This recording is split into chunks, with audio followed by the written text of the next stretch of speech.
você? Eu quero falar para você do monitor de LED de 18,5 polegadas, o modelo widescreen.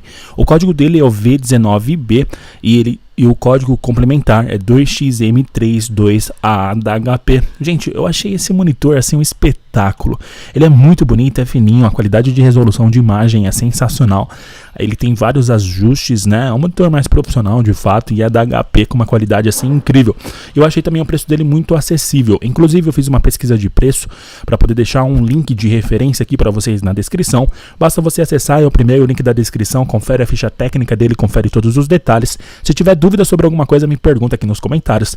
Mas se você adquirir o seu, depois eu gostaria de pedir para você voltar aqui no canal no futuro e compartilhar com a gente como ele está sendo para você, o que você está curtindo nele. Isso vai ser muito bacana, vai ser muito legal para você também ajudar outras pessoas aqui do canal. Eu achei topíssimo, assim, achei um modelo bem incrível e acho que você pode se apaixonar de fato por ele, porque ele tem altíssima resolução, pessoal, e é grande, sabe? Eu achei muito legal, uma qualidade muito boa.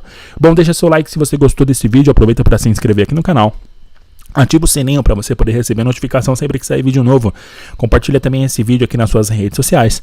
Manda para um amigo, manda para uma amiga. Compartilha aí no grupo do WhatsApp da sua família, do seu trabalho, dos seus amigos. Quem sabe você não ganha um modelo de monitor de LED desse de presente de alguém que gosta muito de você. Não é verdade? Muito obrigado. A gente se vê em um próximo vídeo aqui do canal. Até mais. Tchau, tchau.